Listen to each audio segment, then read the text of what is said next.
Yes, the biggest question that is today being asked is about the truth in the Hindenburg report, the truth about the LIC and SBI exposure, the opposition campaign building over the allegations that public money in SBI and LIC have been used to fund.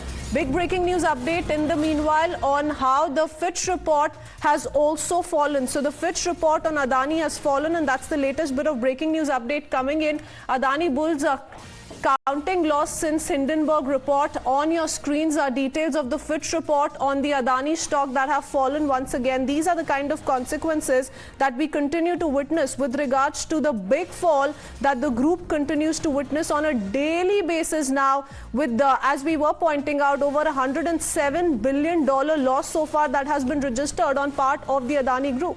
So what is now being said in a latest development with the rating agency, Fitch has now said it saw no immediate impact on the ratings of Fitch-rated Adani Group entities and their securities following the short seller Hindenburg Research report on the conglomerate, as the Fitch expects that no material changes to Adani Group's cash flow forecast that it has now added, saying that Fitch, which has currently on 8 entities, restricted groups within the Adani Group. Meghna, can you break it down for us, especially when it comes to no immediate impact on rated credit profiles? What is Fitch Ratings now saying?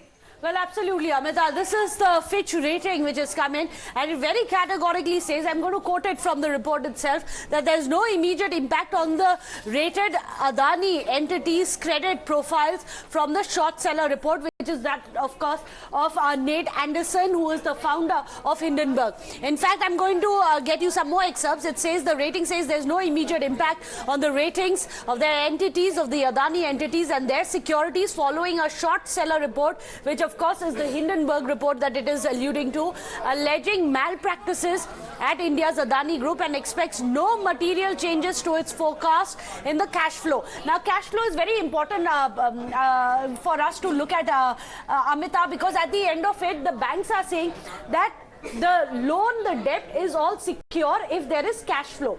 Given the entity and the kind of projects that it already has, the banks have said that this is a secure debt that they have given the cash flow as well as the net assets which are available with the Adani Group. They are saying that this is I'm going to highlight it for you, that there is no near-term significant offshore bond maturities, earliest which was there in June 2024 for the Adani ports, and also goes on to say for the Adani Green Energy Limited or beyond, for any of the entities, reducing the financing risk and near-term liquidity risk, saying that essentially there is very little risk when it comes to it due to liquidity, which essentially, look at the kind of assets that the Adani Group has. One of them is the power energy sector, and the assets there are such that they are saying that it is going to ensure that there is a regular cash flow.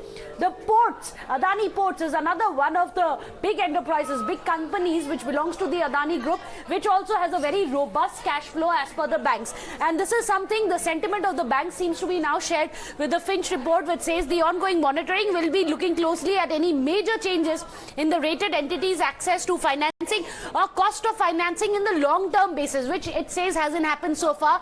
Unfavorably or regulatory or legal developments related to the matter could affect the credit profile, which however hasn't happened. This, remember, after the Hindenburg Research report, which came out on 24th, which is last Tuesday, alleging various purported malpractices which led to the downfall.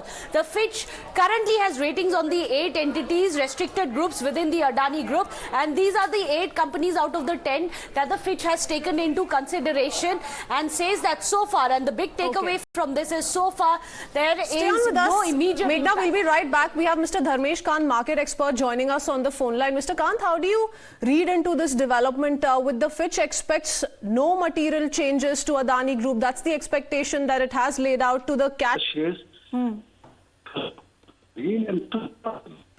convinced about the business, you shouldn't be. That is not happening at all. But Mr. Kant, the impact on the market as well, if you can talk about that, because Adani Enterprises, Adani Ports, that were said to be the top losers also on the Nifty 50 index as well. How bad would be the impact on the market, sir? See, as far as the market is concerned, I don't see any impact at all on the market now.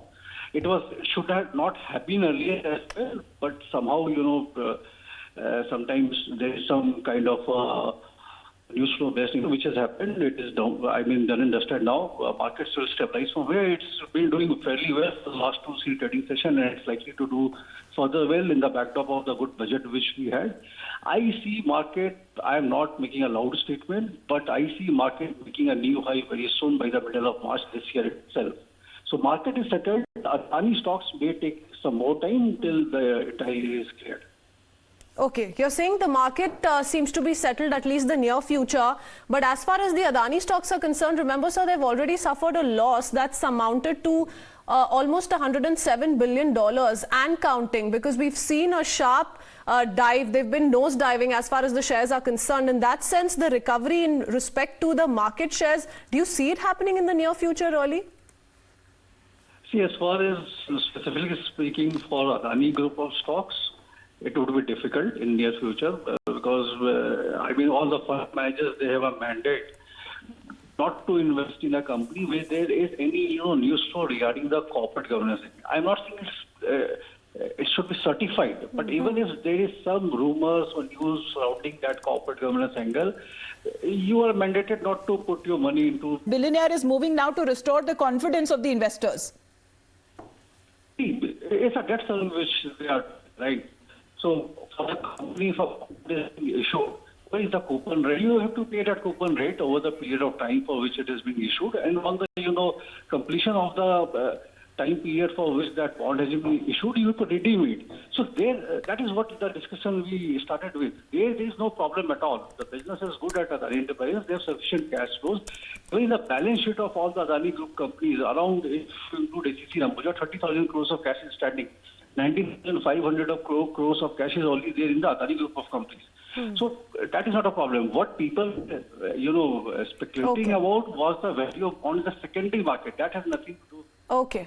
All right. Since we were talking about the market trends, thank you for speaking to us, sir.